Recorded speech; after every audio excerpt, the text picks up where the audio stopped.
In 1976, America celebrated its 200th birthday, and fittingly, in January of that year, the Steelers and Cowboys met in Super Bowl 10, a game which boasted fireworks worthy of any bicentennial party. Super Sunday dawned bright and beautiful, like a scene from a Miami travel poster. But amid the sun-dappled skies and swaying palms, an alien sound soon pierced the air. A particular brand of football fanatic, known as the Steeler fan, swarmed outside Miami's Orange Bowl hours before game time.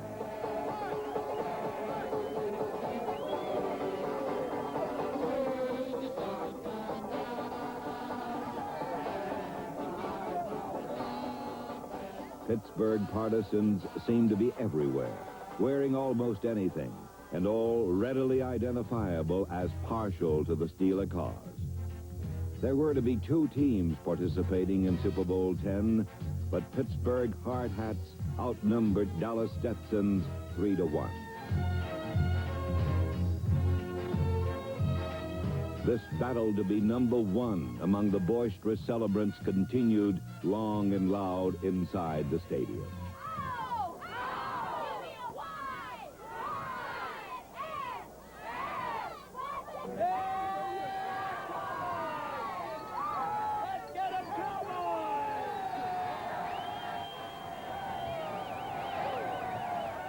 The Roman numeral classic known as Super Bowl 10 was to be witnessed not only by the 80,187 in the Orange Bowl, but well over 80 million TV viewers, the largest audience in television history. The pre-game festivities merely stoked the fires for the main attraction, the two finest teams in professional football. The surprising Dallas Cowboys were the Cinderella team of the NFL. Relegated to the purgatory of rebuilding before the season began, Dallas parlayed a new spirit and some last-minute miracles into a storybook season that would culminate with this, their third visit to the Super Bowl. While Dallas needed miracles to reach the summit, Pittsburgh had few pitfalls along the way.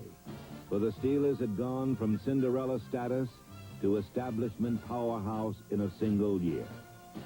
Standing between them and a second Super Bowl victory was the master of innovation, Tom Landry. With Landry's slide rule mind on the sidelines and Roger Staubach on the field, Dallas has a nearly unbeatable combination. For Staubach personifies the quarterback as a leader, and his talent is indisputable. His counterpart in Pittsburgh is that famed country singer, Terry Bradshaw. With a stature of Super Bowl IX's Tiffany Trophy behind him, the new Bradshaw is confident and mature. Two teams, both with strong young quarterbacks, but one major difference, Pittsburgh's great steel curtain defense. In all of football, there is no match for it. Super Bowl 10, like the 9 others before it, had an abundance of pageantry and pizzazz. But for the first time, the carnival of color was completely overshadowed by the game itself. For Super Bowl 10 was the most exciting Super Bowl ever.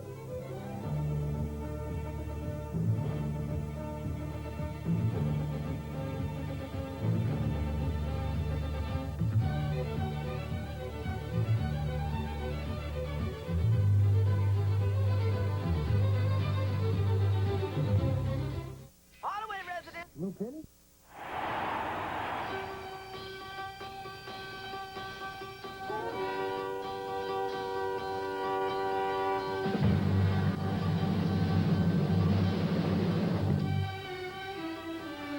The tempo of the game was set from the start. Dallas's reverse on the opening kickoff surprised Pittsburgh, and only Roy Gerela kept Tom Henderson from going all the way. But the little kicker paid a big price. He suffered badly bruised ribs that would affect his performance all day. Dallas's flimflammery had given them the ball in Steeler territory, and already everyone sensed this Super Bowl would break the mold. On the first play from scrimmage, L.C. Greenwood stripped Roger Staubach of the ball. Center John Fitzgerald was on the spot, but the Cowboys were forced to punt. Dallas soon got a second, even better chance when Pittsburgh punter Bobby Walden dropped the ball, and the Dallas special teams swarmed quickly in on their prey.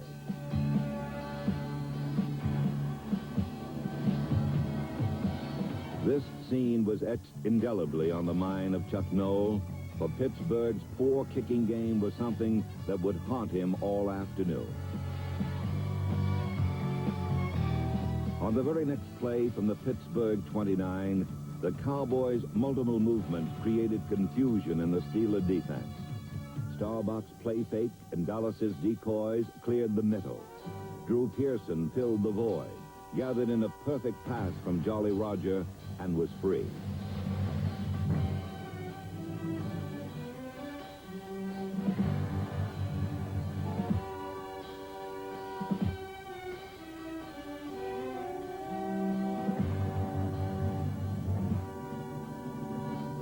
The Steelers were stunned.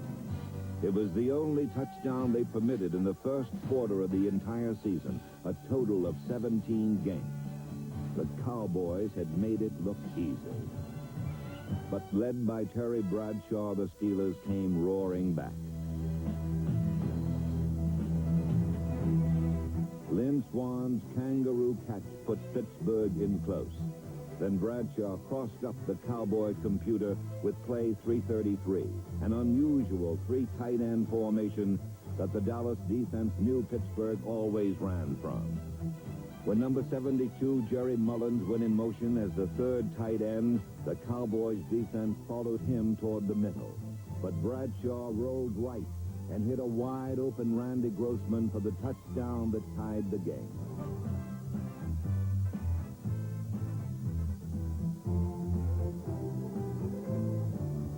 Each team had fooled the other for a score, but Dallas had another surprise in store that frustrated Pittsburgh's defense. Their running game didn't figure to dent the steel curtain, but now using traps and draws, the Cowboys' no-name offensive backs drove downfield. They amassed 42 yards, nearly 3 times as much in one series as the Minnesota Vikings gained on the ground for all of Super Bowl IX. Finally, the Dallas running stalled, and forced to pass on 3rd and long, Roger Staubach had a close brush with disaster. Glenn Edwards' near miss of a coast-to-coast interception gave Dallas another chance, this time for 3 points on Tony Frisch's field goal. Dallas had moved the ball against proud Pittsburgh on 2 consecutive series and now led the Steelers 10-7.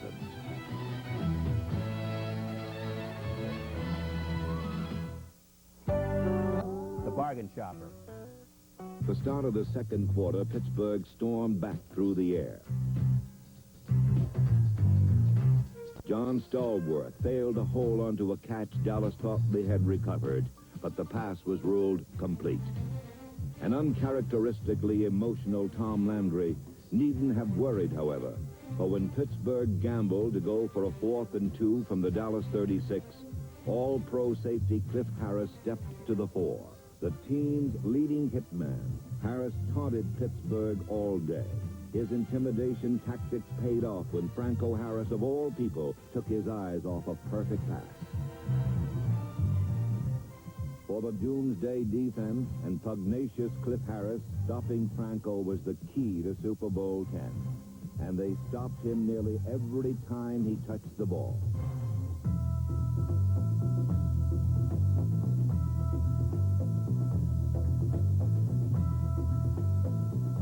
Franco Harris has the unique ability to cut back against the grain, leaving opponents flailing at air. But today, Pittsburgh's big gun was fired 27 times for only 82 yards. Harris never got outside all day. But while Doomsday erected a tombstone for Franco, they completely missed the target in Terry Bradshaw and the Pittsburgh passing attack.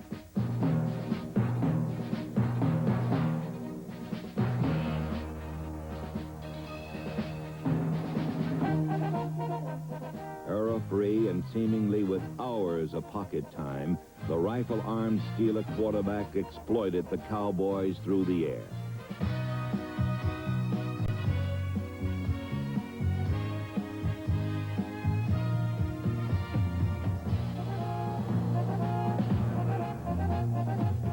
Lynn Swann's levitating leap was one of the great catches in football history.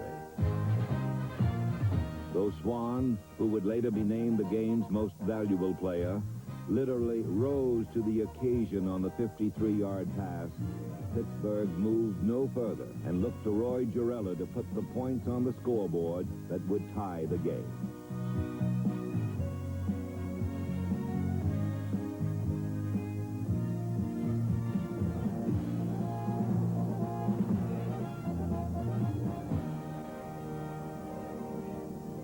It was the first of 3 kicks Gerela would miss on the day, but the modest 10-7 score in no way reflected the furious action crammed into the first half of Super Bowl 10. 12 guys with sticks and a hard rubber ball. In the third quarter, another Gerela miss was vital to the outcome of the game. Cliff Harris celebrated the kicker's misfortunes with glee, but number 58, Jack Lambert, quickly came to the rescue. Though Gerela's nemesis was spirited away from danger, the damage was done. Lambert, who many feel stands as the successor to Dick Butkus as the most fearsome defensive player in football, later said, "No one can be allowed to intimidate us. We're supposed to be the intimidators." Lambert used the incident to psych himself to an even higher level of rage. With Joe Green injured, Jack Lambert became the new symbol of Steeler muscle, sifting and rooting through blockers until he found the ball carrier. And Jack Lambert found them 14 times in Super Bowl 10.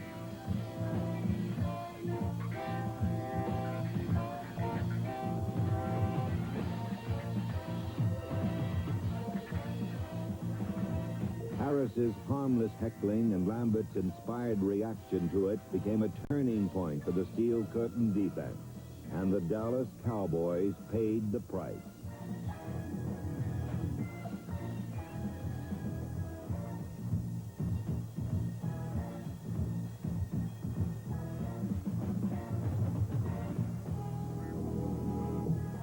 A defensive target was center John Fitzgerald, the trigger on the Dallas shotgun.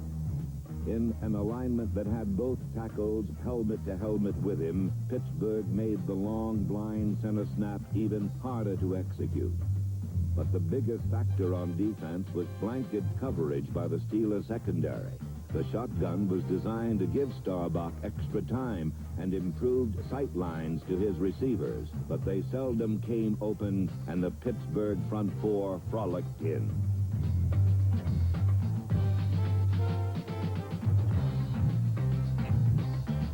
In the second half, the Pittsburgh defense jammed the shotgun and reduced it to a squirt, setting a Super Bowl record 7 sacks as a Niagara of gold and black poured down on Roger Staubach.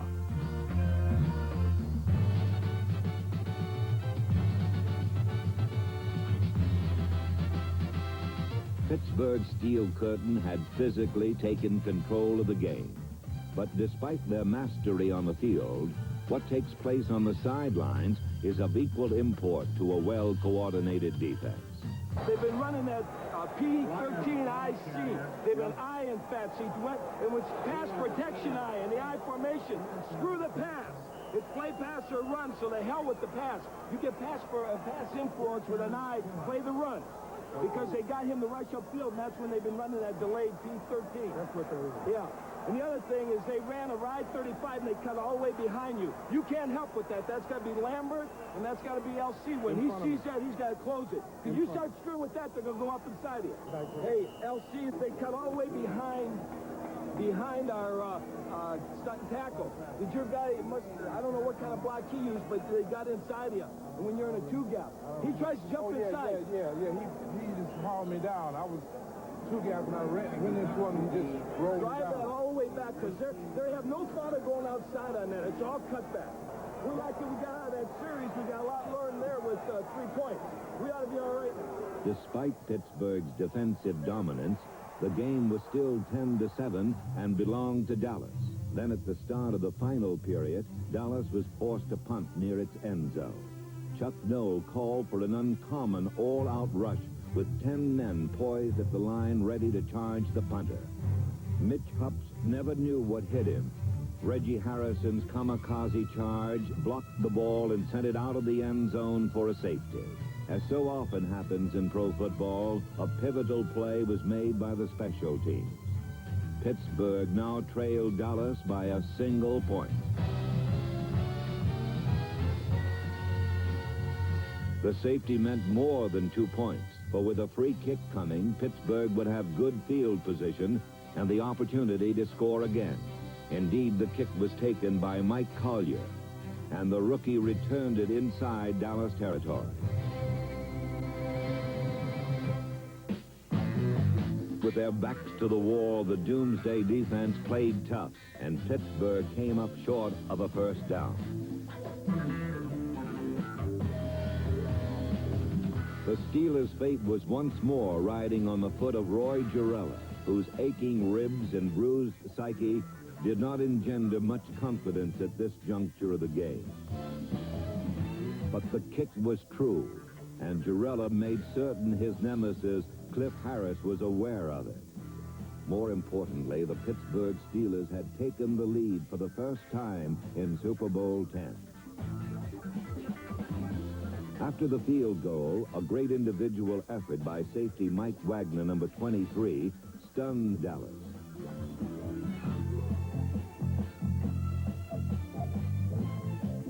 On the same play that earlier had worked for a touchdown, Wagner had gambled and won. The Steelers safeties were supposed to kick out, go deep, which would allow Drew Pearson to cut across the middle alone, as he did on his first period touchdown. It's been our bread and butter play all season, Roger Staubach said later. It was the first time it didn't work. Wagner's great play put Pittsburgh deep. But on 3rd and goal, with the Dallas defense backed up on their own 1-yard line, the Steelers were stopped short of a touchdown again. Franco Harris recovered his own fumble, but Pittsburgh had missed a golden opportunity to put the game away. Roy Girella was called upon for a chip shot, and his kick was good. But Dallas was only 5 points behind, with in Super Bowl 10.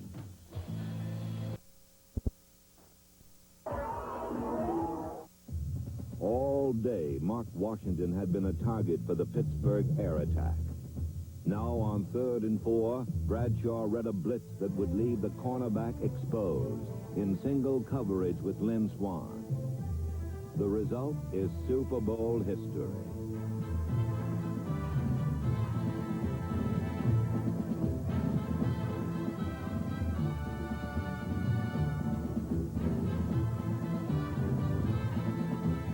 The 64-yard touchdown pass had seemingly put the game out of reach. But while the graceful Swan was celebrating at one end of the field, Terry Bradshaw had been knocked senseless at the other. On the touchdown play, Tom Landry, trying to change the course of the game, had called an all-out blitz.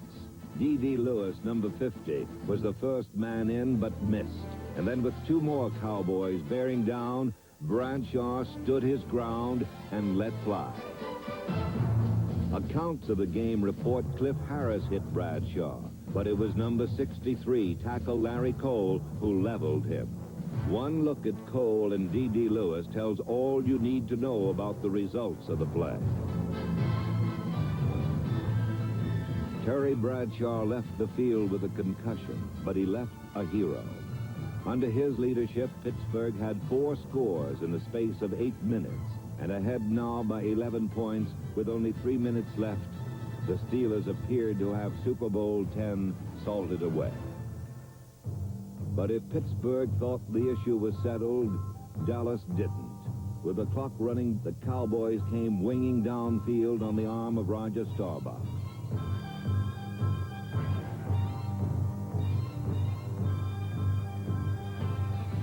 Staubach is a former naval officer who never gives up the ship. Against impossible odds, he took his team 80 yards on 4 passes to the touchdown that brought Dallas to within 4 points of the Steelers.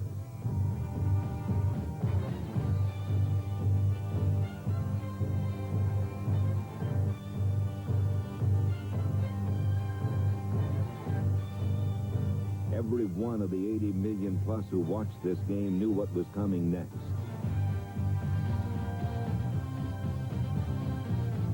Number 72 tackle Jerry Mullins successfully fielded the onside kick, and the Pittsburgh offense, now led by Terry Hanratty, tried to run out the clock.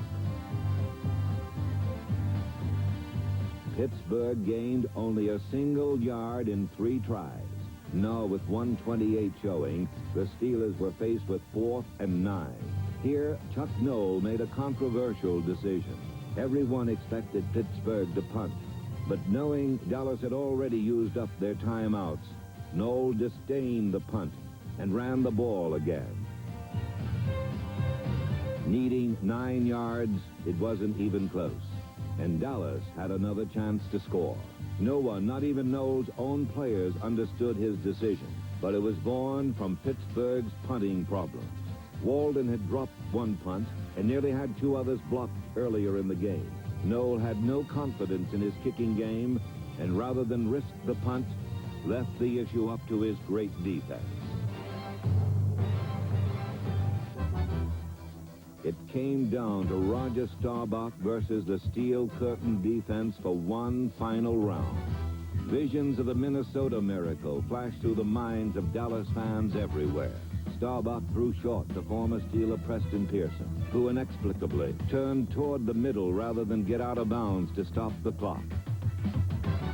Now into Pittsburgh real estate, disaster nearly occurred.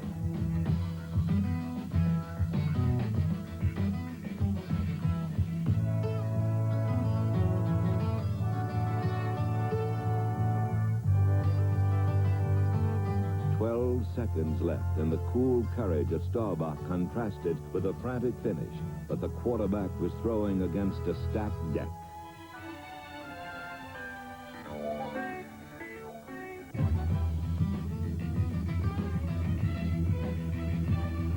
Three seconds left. Time for one last play in the Super Bowl 10. One last chance for the Cowboys to complete their impossible dream.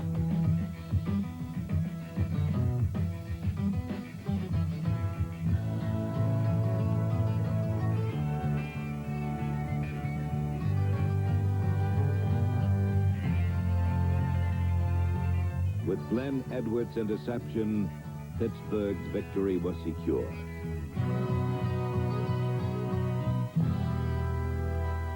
From the opening kickoff to the final gun, Super Bowl 10 had more fireworks than any bicentennial celebration could possibly match.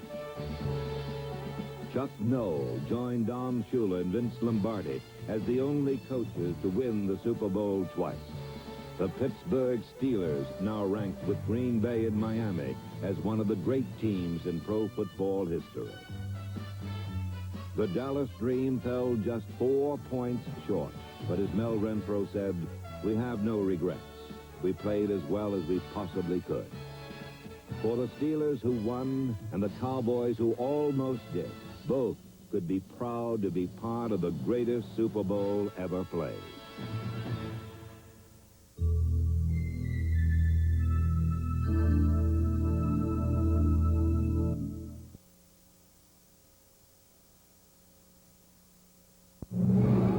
In Green Bay's Cathedral of Football, one man, Lombardi, was high priest. We're trying to get us a seal here and a seal here and try to run this play in the alley. Vince Lombardi employed a Spartan yet sublime game plan, relentlessly driving the Packers toward perfection. What the hell's going on out here? Everybody grabbing out there. Nobody touching. Just grabbing, everybody. Grab. Nobody touching. Put your shoulders in there out there. Vince Lombardi, a man for the ages. Tonight we salute this legendary figure. by reviewing and rewarding the Super Bowl's greatest performers.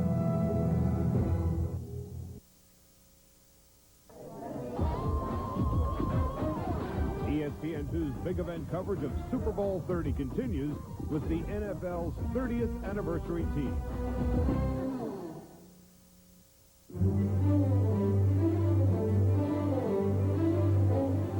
For nearly 3 decades, the Super Bowl has been a larger-than-life spectacle dominated by pro football's greatest teams and greatest players.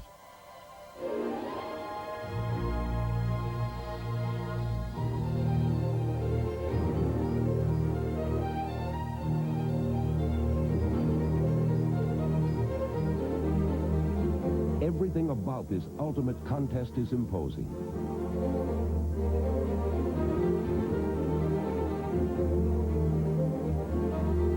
And the intensity of this event is magnified not only by the millions who are watching, but more importantly, by what is at stake. We busted our ass.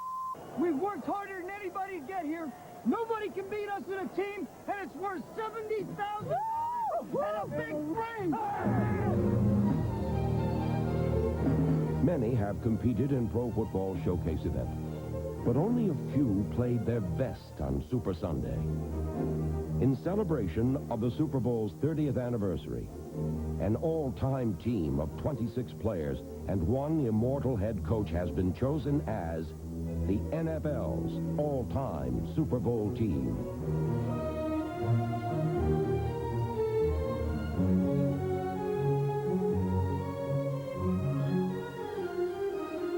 Winning a Super Bowl is the crowning achievement for an NFL head coach.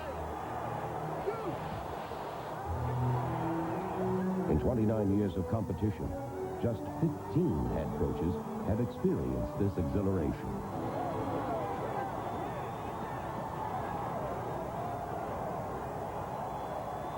Their reward, a silver trophy, bearing the name of the coach whose accomplishments set the standard by which all members of the profession are measured. He is the head coach of the all-time Super Bowl team, Vince Lombardi. Everybody grabbing out there. Nobody tackling. Just grabbing, everybody. Grab, grab, grab. In the first 2 Super Bowls, Green Bay's greatness was fueled by Lombardi's will to win. Coach Lombardi used to say that there are 3 important things in your life: your God, your family, and the Green Bay Packers. He taught us about commitment. He taught us about consistency. He taught us about preparation. He taught us about the price you have to pay to win. In Super Bowl I, Lombardi's Packers destroyed the Kansas City Chiefs 35-10, while projecting an aura of invincibility that few teams have ever demonstrated. I think fear certainly was part of it. Just the invincibility that they sort of portrayed to whomever they played. Fake to Taylor. Starr shoots it, and it's a touchdown. Vince Lombardi, I don't think that I ever saw anybody who had a more thorough knowledge, not just of where the play should be run and how the block should be executed, but every little detail. You look at this play, what we're trying to get is a seal here and a seal here, and try to run this play in the alley. Lombardi had that ability to teach, and they had the ability to take advantage of his knowledge. Super Bowl II proved to be an honorable end to the Lombardi era. We had all been pretty aware of the fact that Coach Lombardi was thinking very, very seriously about retirement. And I said to the fellows, I said, look, we got 30 more minutes this year. I said, let's give it to the old man. Let's play the last 30 for the old man. That's about all I said.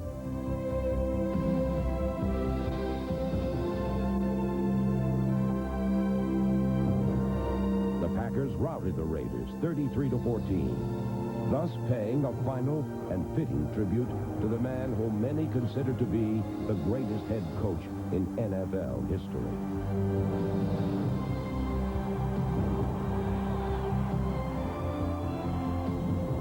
I'd just like to say that I'm real pleased with everything, and I'm very, very, very grateful, really, believe me. I think they got a great bunch of boys, and they certainly deserve what they got. Upon his death in 1970, Vince Lombardi's name became a permanent part of pro football's greatest prize, and the objective that every NFL head coach aspires.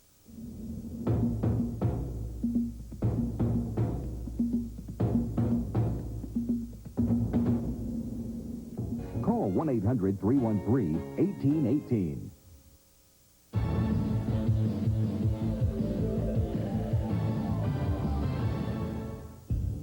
No defense has dominated pro football like the Pittsburgh Steelers defense in the 1970s. In 6 years, from 1974 through 79, the Steelers won 4 Super Bowls. The foundation of the defense was the defensive line, and the cornerstones of the defensive line were L.C. Greenwood, number 68, and Joe Green, number 75. Winning the game is a given. L.C. Greenwood's penetration helped set up the first score of the game.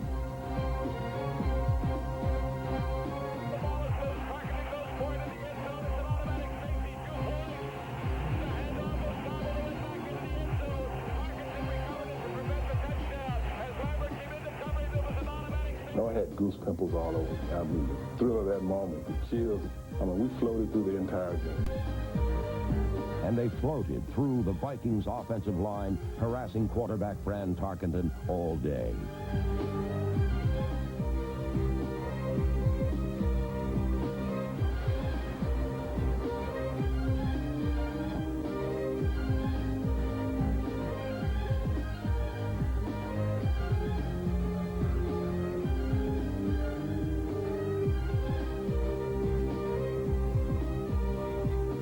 A fumble recovery and an interception by Green would close the book on the Vikings.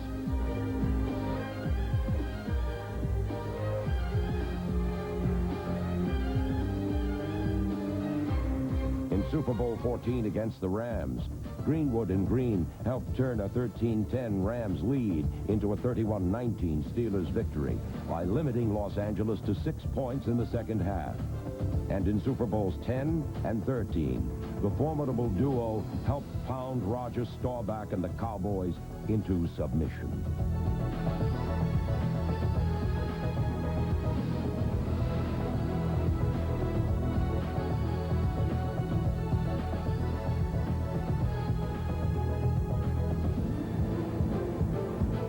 Today, Joe Green and L.C. Greenwood are each the owners of 4 Super Bowl rings. 2 of them coming at the expense of Cowboys defensive lineman Randy White and Harvey Martin, whom they first met in Super Bowl 10. I was all over the field. I mean, I was 25 years old and just wild and crazy, wanting to win the Super Bowl. We played the Steelers, a very tough ball game.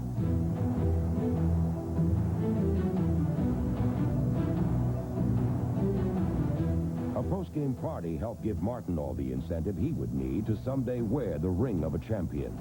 I really couldn't have a good time because we lost. And even though it was a Super Bowl party, I really wanted to know what a winner's party was like. It was going to be real important for us to have a big day if our team was going to win. Pressure Craig Morton early, get him off stride and get him rattled a little bit. The thing that stood out the most was Randy and I's intensity. I mean, we were looking at each other, we were side by side, we were ready. And there was nobody in the whole NFL could have blocked either Randy or myself that Sunday. They killed me. They really killed me.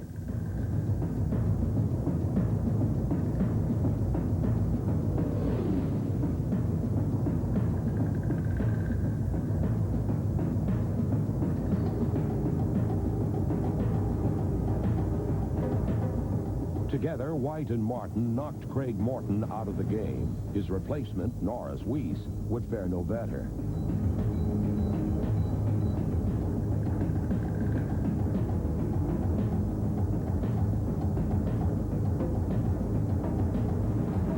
All game, Randy White, the manster, manhandled whoever lined up across from him.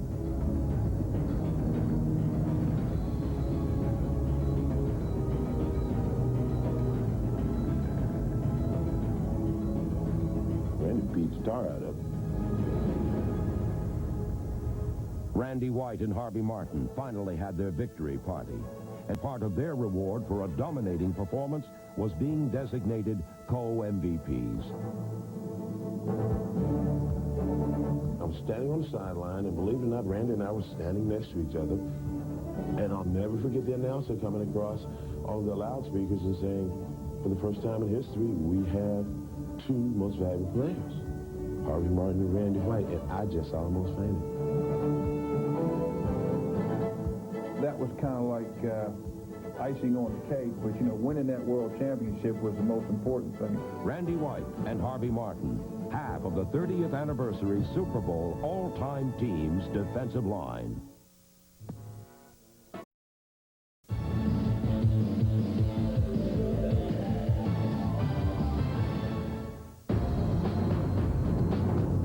For one memorable game, Rod Martin of the Oakland Raiders was the greatest linebacker ever.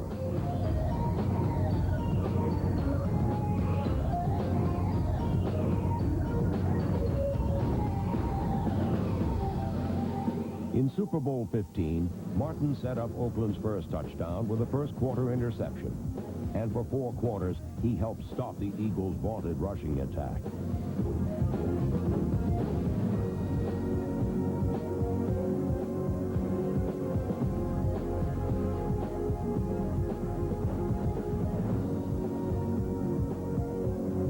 But his lasting legacy remains a single-game Super Bowl record of 3 interceptions.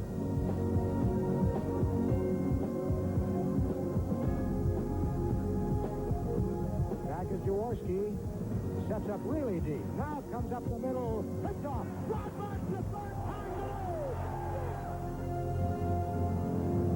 Along with Rod Martin, Cowboys linebacker Chuck Howley ranks as the greatest interceptor in Super Bowl history. In Super Bowl V, Howley intercepted Hall of Fame quarterback Johnny Unitas of the Colts twice.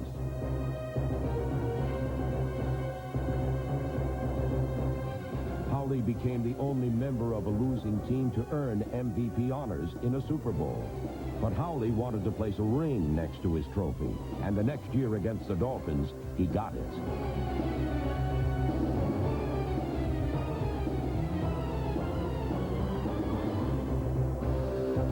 Howley set up the Cowboys' final touchdown when he intercepted Bob Greasy at the 50-yard line and returned it all the way to the Dolphins' 9.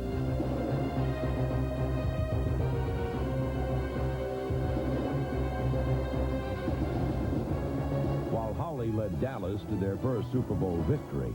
Another Cowboy linebacker helped lead them to their 3rd and 4th Lombardi trophies. Ken Norton Jr. helped deliver the knockout punch in back-to-back victories over the Bills in Super Bowls 27 and 28.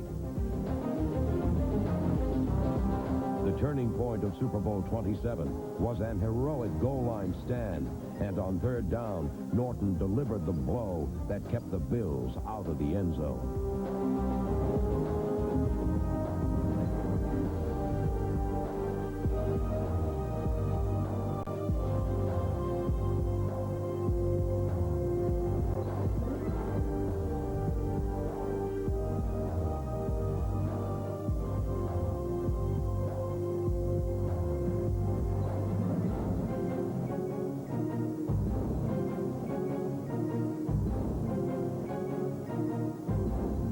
Put the exclamation point on a 52-17 Cowboys victory with a 9-yard fumble recovery for a touchdown.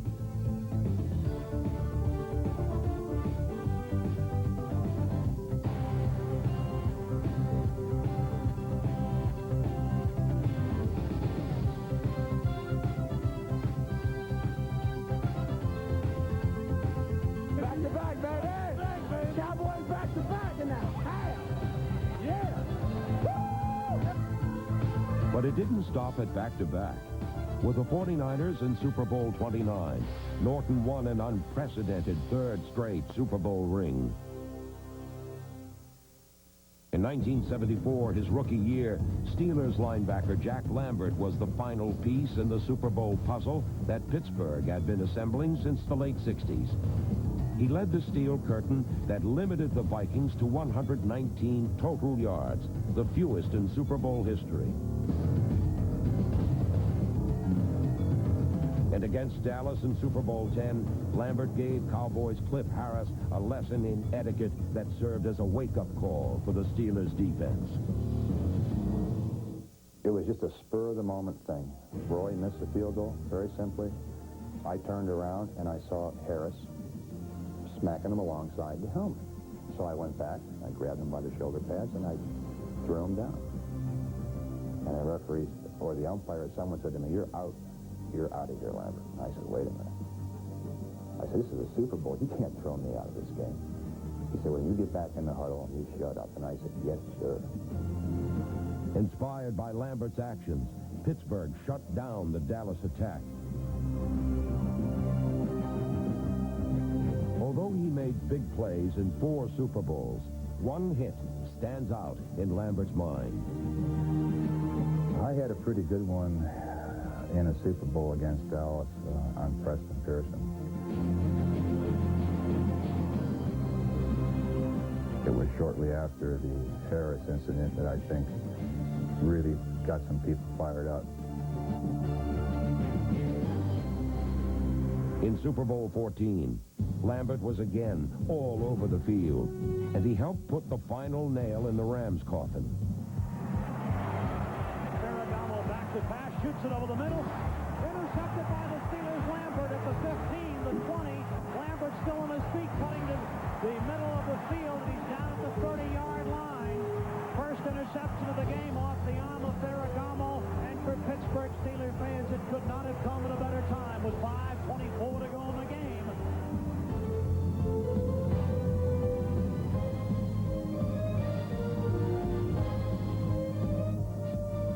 Jack Lambert, a player for all time and a member of the all-time Super Bowl team.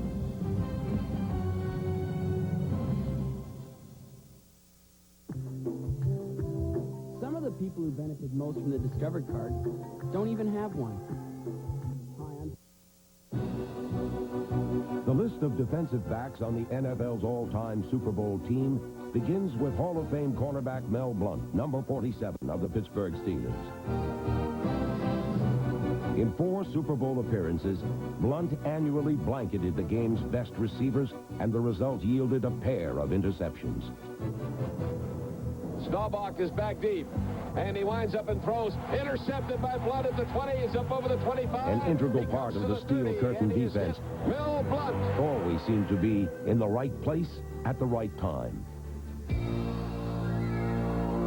Big plays such as these Blount came up with the interception. enabled the Steelers to win 4 Super Bowls in 6 years.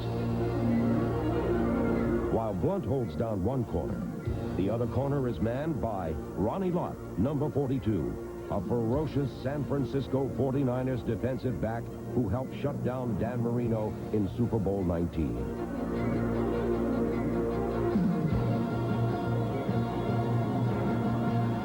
Lott's instinctive and physical play early in his career at corner and later at safety often inspired the 49ers defense. 46A boss, on two. One hit in particular helped to turn around Super Bowl 23. The Cincinnati running game was dominating our play at that time. And Mickey Woods, each time he'd get the ball, it seems that he was getting stronger. You could sense it. I was in the press box, and you could sense him taking over the ball game. If you watch all the films prior to that game, there wasn't one free safety that had came up and hit Mickey Woods straight up. It was like, you know, Ronnie Lott to the rescue. I mean, how many times has the man done this in his career? But his hit set the tempo for the rest of our defense.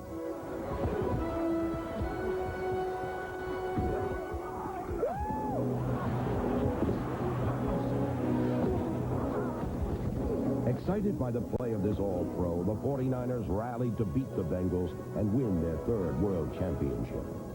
Everybody sold out this week. Everybody. Damn, it's great, isn't it? A year later, this ultimate warrior helped hold the Broncos to 10 points as the 49ers won their 4th Super Bowl of the 80s.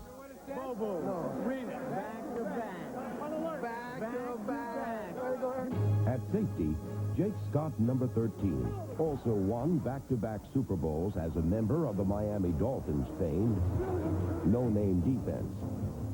In Super Bowl 8, Scott helped to beat the Vikings with aggressive tackling and a fumble recovery. But it was in Super Bowl 7 that his play earned the game's MVP.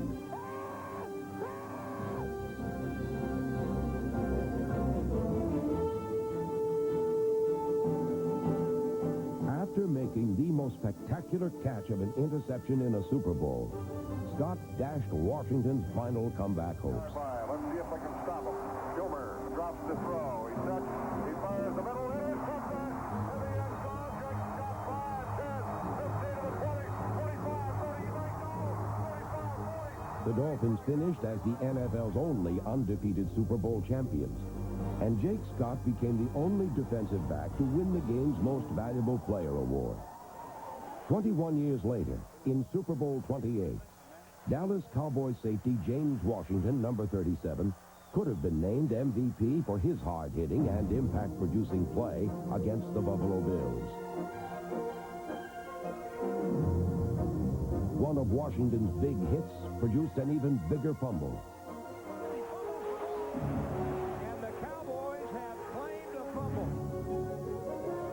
Then, in the third quarter, Washington turned a tight game into a rout.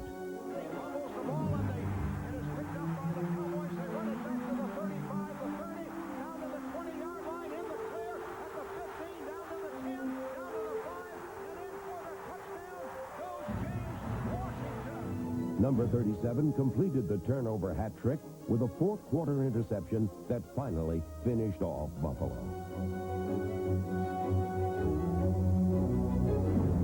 James Washington joins Jake Scott, Ronnie Lott, and Mel Blount in the all-time Super Bowl secondary.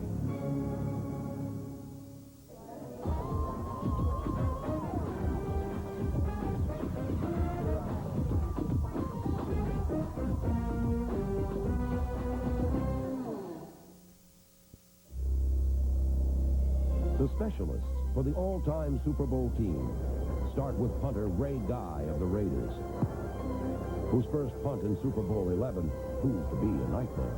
One man behind the line of scrimmage on the rush. Here comes the kick. It is blocked. It's blocked by... For Ray Guy, this blocked punt was an aberration, a quirk during an almost machine-like career.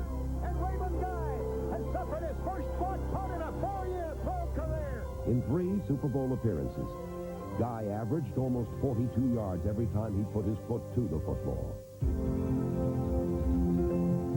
This not only earned him a spot on the all-time Super Bowl team, but helped make him one of the greatest players in Raiders history. If I were to pick one player that would get the adulation and the nod of all of our past great players, and no one would be offended, perhaps I could say the greatest punter who ever played the game, Ray Guy, our #1 draft choice many years ago. Ray Guy would be someone that everyone could nod their head and say, gee, that's a good choice, Coach. That's a good choice. A good choice for return specialist on the all-time Super Bowl team is Fulton Walker, number 41 of the Miami Dolphins. To the 5, to the 10, comes to the near side, to the 20. He's out to the 25, turns it back. He's gone. He's gone. It's a touchdown. A 98-yard kickoff return for a touchdown. Walker posted the first kickoff return for a touchdown in Super Bowl history. The place-kicking duties go to the only kicker who ever won a Super Bowl, Jim O'Brien of the Baltimore Colts. I always pretended like every field goal was the last second of a championship game, not necessarily the Super Bowl, because they didn't have that when I was in high school, but even in college and even when I was practicing in the pros, my kicks in practice were always that last second field goal. I wasn't the greatest kicker, and I never pretended to be. I never told anybody I was. Whenever we needed a kick, I made it. I never missed a kick that would have won a game. In Super Bowl 5, O'Brien's extra point tied the game at 13 late in the fourth quarter. But with time running out, an unthinkable mistake by the Dallas Cowboys offered O'Brien one final chance to fulfill every kicker's dream. Gets the pass away down the sideline. Intercepted by Mike Curtis. At the 25, the 20, down to the 23-yard line. The Colts have the football. We were very surprised that he had even thrown it so Mike could intercept it. At that point, we knew it was going to be a field goal. And at that time, Coach McCafferty yelled to John Sandusky to get the field goal team ready. Tell them all not to sit, so you tell them to sit. If they overload one side, give a man over right, a man over left. I was standing on the sideline going crazy. I said, you got it. You got it. And he was so calm it didn't make sense. He said, you know, everything's cool. We're going to win this game. With Super 5 as the prize. The Colts placed their world championship dreams squarely on the right toe of their rookie place kicker, Jim O'Brien. 9 seconds showing on the clock. The Cowboys and the Colts all tied up at 13-13. Morrill is kneeling. O'Brien is ready. There is the snap. The kick is up. It is long enough. It hits. A 32-yard field goal by Jimmy O'Brien. It is good. I knew that it was going to be good. It had probably gone 55 yards. It was my best kick of my life. And I was, very fortunate to be able to be in that spot and to be successful. And the Baltimore Colts have just won themselves a Super Bowl. Still the only place kicker to win a Super Bowl, Jim O'Brien's clutch performance earned him a spot on the all-time Super Bowl team.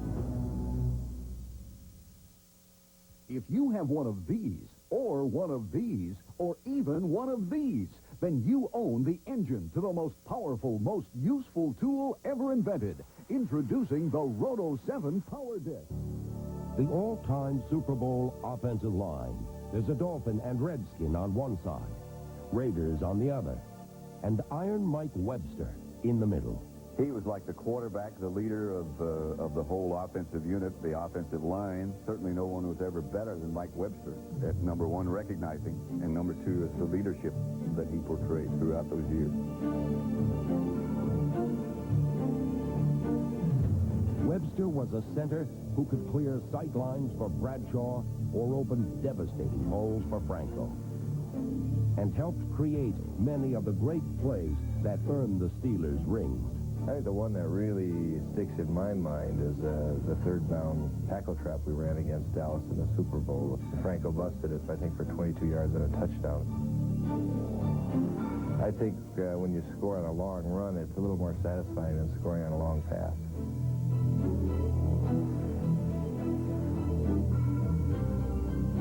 While Mike Webster's might and muscle made him the center on the all-time Super Bowl team, number 66 Larry Little earned one of the guard spots with intensity and hustle that helped carry the Miami Dolphins to 3 straight Super Bowl appearances.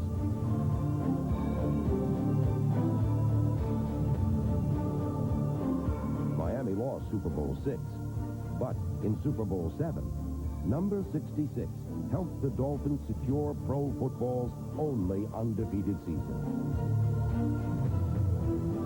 Dolphin runners controlled the ball behind the play of Little, who threw key blocks that resulted in both Dolphins' touchdowns. Bob drops and throws. He sets up. He is firing for Willie. He's got it. And he's in for the touchdown. In Super Bowl 8 1 year later, Little helped the Dolphins dominate the Minnesota Vikings. Miami threw the fewest passes in a Super Bowl game, and Little opened holes for game MVP Larry Zonka, who piled up 145 yards. While Larry Little helped one imposing running back earn his MVP fame, the Redskins' Joe Jacoby, number 66, was a gigantic offensive tackle who earned the same fame for John Riggins. Break up that defense. Let's go defense.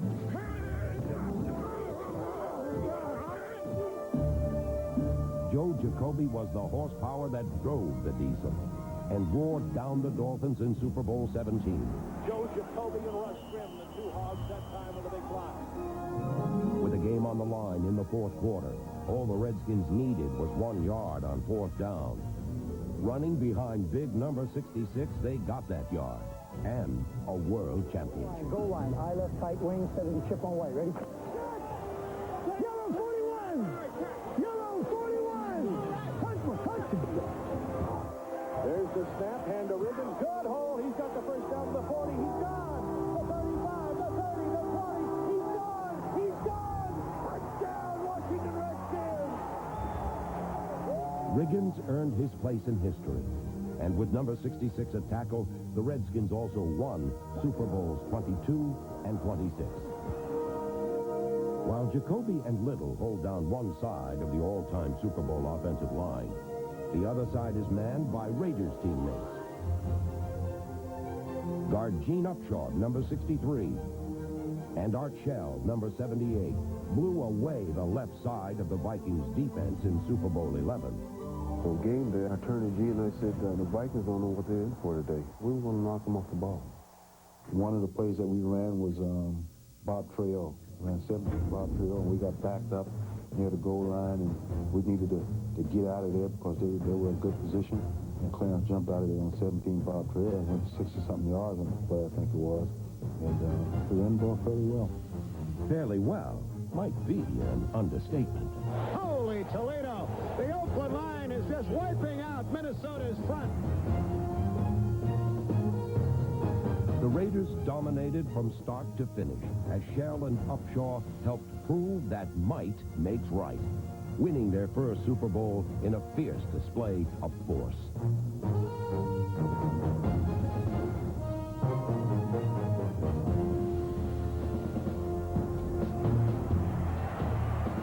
Stabler back to pass, a quick throw into the end zone. Casper, touchdown Raiders! Super! All right, go! No way they can stop us. Art Shell and Gene Upshaw, Hall of Fame cornerstones that helped the Raiders win 2 world championships, and deserving members of the all-time Super Bowl offensive line.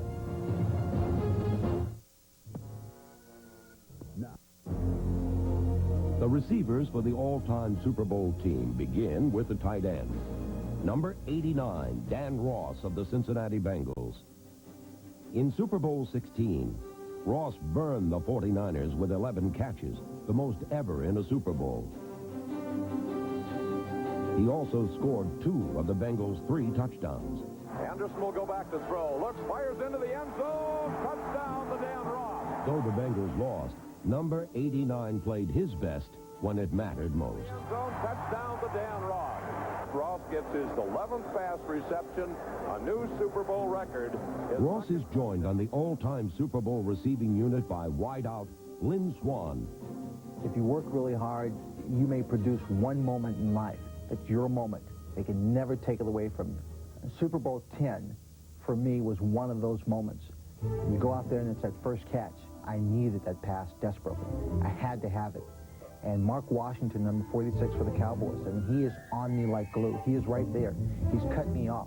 But Terry put the ball out there and gave me a chance to make the catch. What a great play. I only caught 4 passes in that game, and 1 for a touchdown.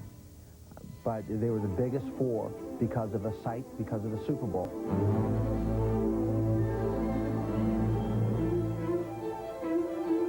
After making the greatest catch in Super Bowl history,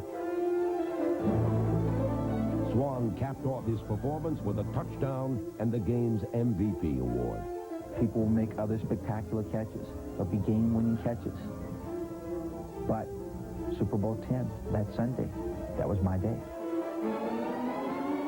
There were others, including Super Bowl 13, where Swann dashed Dallas's hopes with a late touchdown. Now he fires for the ball, and Lynn Swann going for it. Swann pulls it in for a touchdown. Lynn Swann beat his man on a ball. Swann exploded again in Super Bowl 14, as the Los Angeles Rams were no match for number 88's big game aerobatics. Bradshaw is back, and he's going to Swann, and Swann makes a circus catch in the end zone. Unbelievable catch for the touchdown. He looked like a flying circus. Holy smokes! Lynn Swann's unique flair for the dramatic was perfectly suited for the Super Bowl. The same can be said of 49ers wide receiver Jerry Rice, who has always shined his brightest in the glow of pro football's biggest spotlight. My job is to make plays. All right, oh, we need one. I think I play my best football when everything is on the line.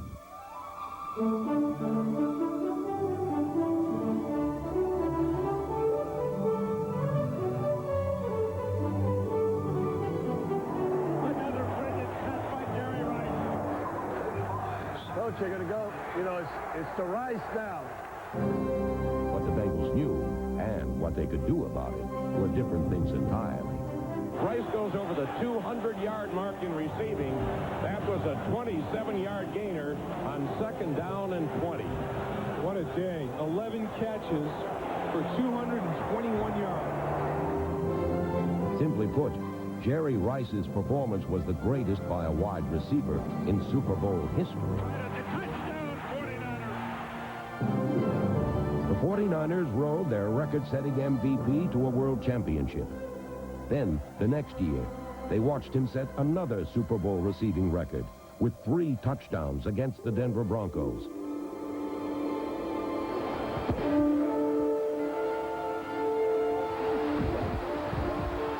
Montana drops back to throw, looks over the field, goes for the end zone. Jerry Rice, touchdown, 49ers! The approach that I take is that I'm scared. Whenever I go into a game, when I play scared, I play my best football.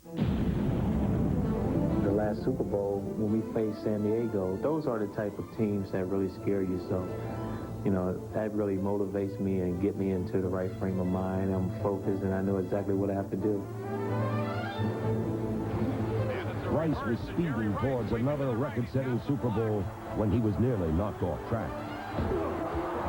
This blow separated his left shoulder. Pain forced Rice to retreat into the locker room. But pride would bring him back and prove why he is the game's greatest and guttiest receiver. It was very important for me to get back out there on the football field. You know, just to show everyone that you're not going to be 100% at times, and you still got to go there somehow and get the job done. I was trying to snap my chin strap, and I couldn't do it. And I passed right by Dion, and I told Dion, why don't you fasten this for me? And I think Dion told me, he said, look, you know, he said, you're the best out here. He said, no one can stop you. And I think that really meant a lot to me when he said that, and that really got me completely focused and in on what I have to do.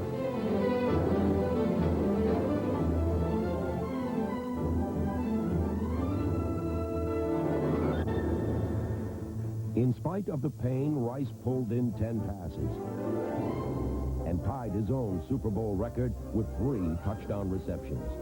John, quick pass, slanted, Jerry Rice, another touchdown! Jerry Rice! A wide receiver who earned his place on the all-time Super Bowl team with both achievement and courage.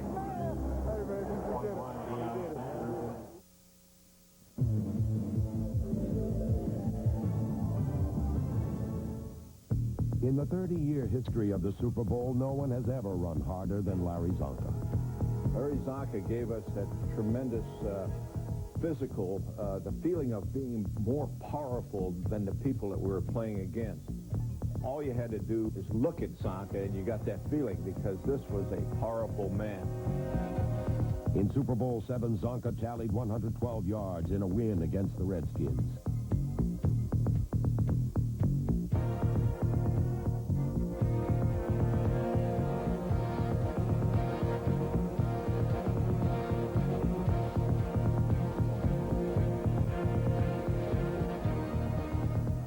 I liked that style. I won't hide that. I preferred to run inside, and it was kind of fun to meet head-on. When I won, it was very rewarding. When all else fails, and it's obvious it's going to come down to a direct physical confrontation, I always thought it reflected a higher degree of intelligence to do the inflicting first.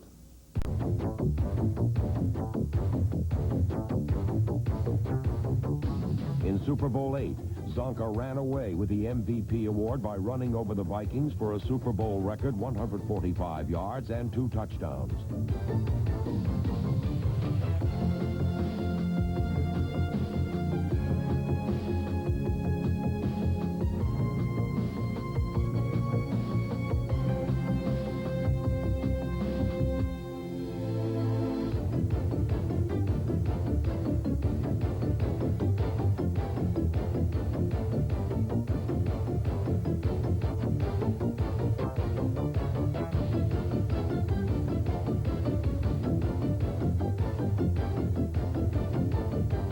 Leading his team to back-to-back Super Bowl victories is Zonka's legacy. Franco Harris helped lead his team to 4 Super Bowl victories, raising his level of play when it counted the most. He'd be walking back and forth, He'd get this real determined pace. And pace would turn into a stride. He'd go back and forth. And he'd walk by you, his eyes would just open up. And you just look at you and you go, go ahead and do it today, right? Let's go get him, Swanee. Come on, play great, play great. Then he'd keep going. That's all. And he'd get in that ball game, and he'd do it. In the big game, there was no one better than Franco. No one. I mean, he lived for them. When a challenge had to be met, and I asked myself, did I meet it? And when you do, you feel good about it. Harris met the challenge against the Vikings in Super Bowl IX, earning MVP honors by breaking Zonka's Super Bowl rushing record by tallying 158 yards on 34 carries.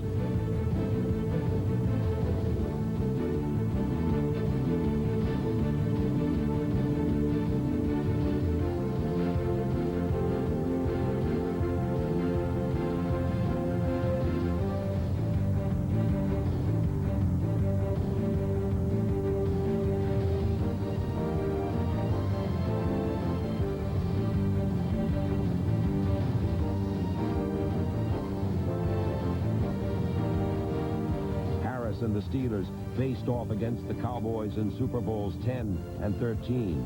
And both times, Harris was the battering ram that splintered Dallas's vaunted doomsday defense. His 22-yard touchdown run in Super Bowl 13 helped Pittsburgh to a 35-31 victory. Touchdown, Pittsburgh. They opened it up down the middle, and the big guy went straight ahead through the hole. He knocked them loose in every direction. How about Dallas? Clinging to a 24-19 lead against the Rams in Super Bowl 14, Harris sealed the Steelers' unprecedented fourth Super Bowl victory. Now, if they can ill afford any kind of score right here, the game will be put out of reach by the Pittsburgh Steelers. Harris slashes off the left side for a touchdown. Franco Harris slashing off in the pantheon of big game running backs, Franco Harris stands alone.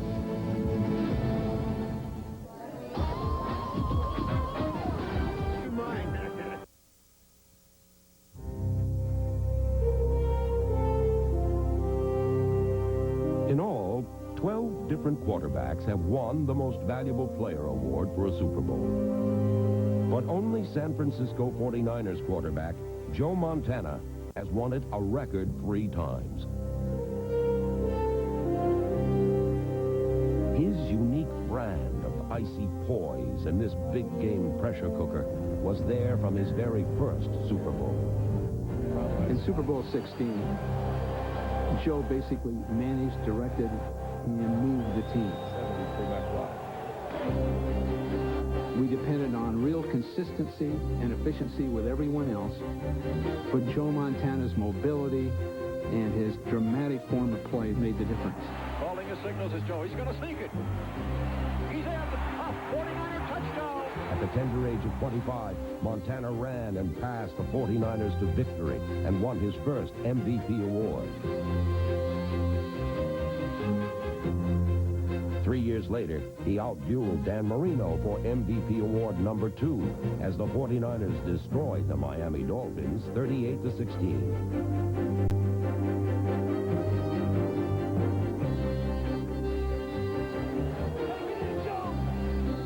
Crossback, short drop, fake swatch. He's going to run it himself. He's into the end zone.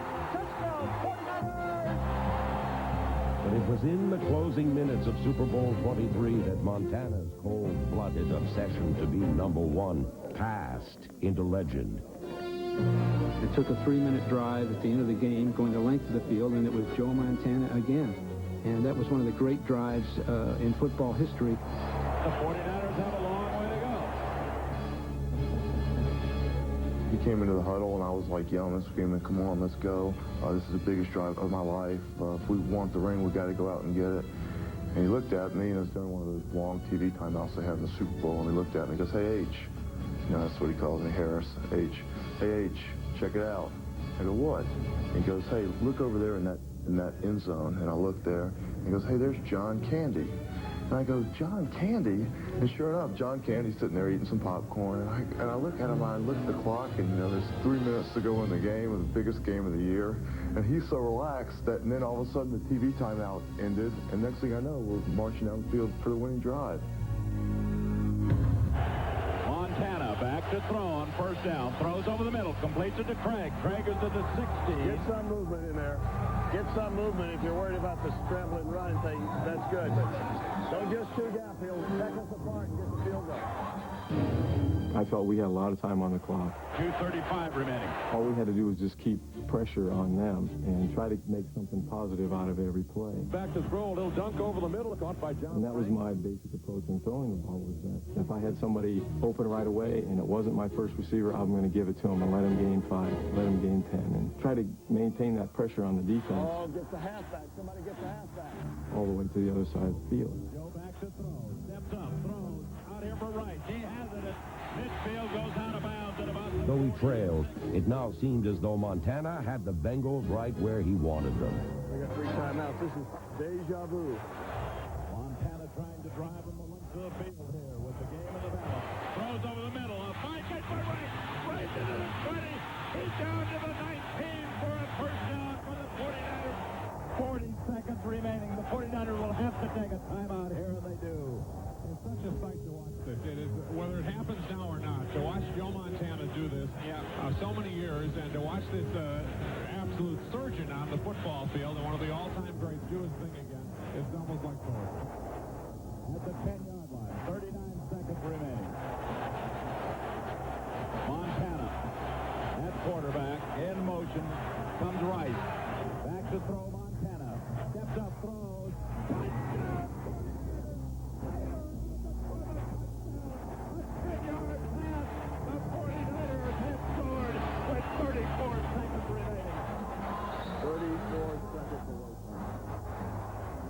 Driving a team in the last minute, throwing a touchdown pass to win the Super Bowl is the ultimate.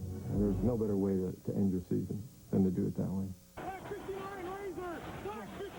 In Super Bowl 24, Montana topped himself with a history-making performance that included a Super Bowl record 5 touchdown passes.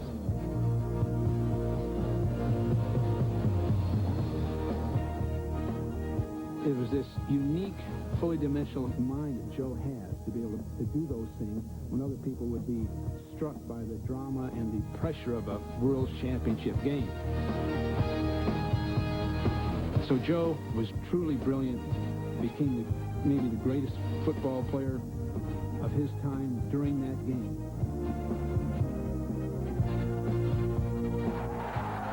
Four Super Bowl victories. 11 touchdown passes without an interception. A record 3 most valuable player awards. Joe Montana, the quarterback of the all-time Super Bowl team.